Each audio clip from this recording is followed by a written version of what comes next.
समान नागरिक संहिता को लेकर देश में फिर शुरू हो सकता है बवाल।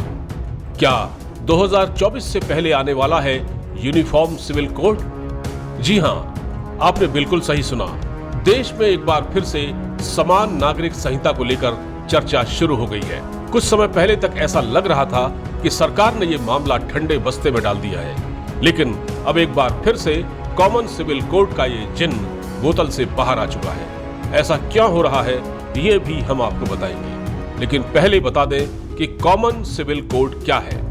कॉमन सिविल कोड का मतलब है कि देश में हर नागरिक के लिए समान कानून, फिर वह भले ही किसी भी धर्म या जाति से संबंध रखता हो। राज्य सरकारें अगर इसे अपने यहाँ लागू करती हैं, तो यह कानून सभी पर लागू होगा। समान नागरिक कानून का मतलब है कि हर धर्म में व्यक्तिगत तौर पर एक रूपता लाना।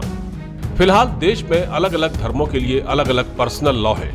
कॉमन सिविल कोड का मतलब है निष्पक्ष कानून, जिसका किसी मजहब से कोई ताल्लुक नहीं है।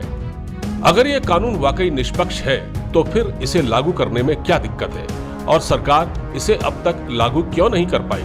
तो उसका जवाब है कि भारत में मुसलमान इसे शरिया कानून में दखल के रूप में देखते हैं। जब सरकार ने इस पर चर्चा शुरू की थी, तभी से इसके खिलाफ आवाजें उठने लगी। अब एक बार फिर से इस कानून को लेकर सुगबुगाहट है। तो सवाल यह है कि क्या 2024 के चुनाव से पहले ये कानून अमल में आने वाला है? आखिर फिर से इसकी चर्चा क्यों हो रही है? आइए इस बारे में आपको बताते हैं।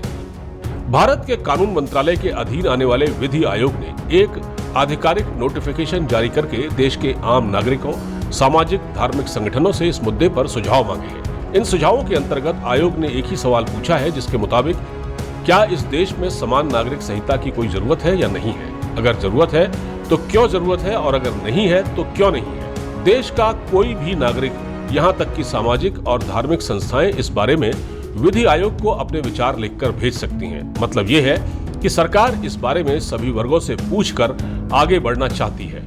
भारत के संविधान के अनुच्छेद 44 के अनुसार राज्य के नीति एवं सिद्धांतों के मुताबिक ये बात कही गई है कि राज्यों को ये हक हासिल है कि वह देश के नागरिकों के लिए एक समान नागरिक संहिता बनाए और उसे लागू करने का हर संभव प्रयास करे। यहाँ अब क्योंकि इस कानून की चर्चा फिर से शुरू हो चुकी है, तो क्या सरकार अब इस कानून को लाने में गंभीर है या एक बार फिर से ये शोषा छोड़ा जा रहा है? क्या चुनाव से पहले ये कानून लाया जा सकता है या देश की जनता को कंफ्यूज करने के लिए ऐसा किया जा रहा है? क्या वाकई सरकार इस कानून को लाने के लिए ईमानदारी से विचार कर रही है या फिर वो चुनाव में इसे मुद्दा बनाकर वोट हासिल करने की कोशिश कर रही है? ये वो सवाल है जिनका जवाब मिलना चाहिए। इंडी न्यूज की रिपोर्ट।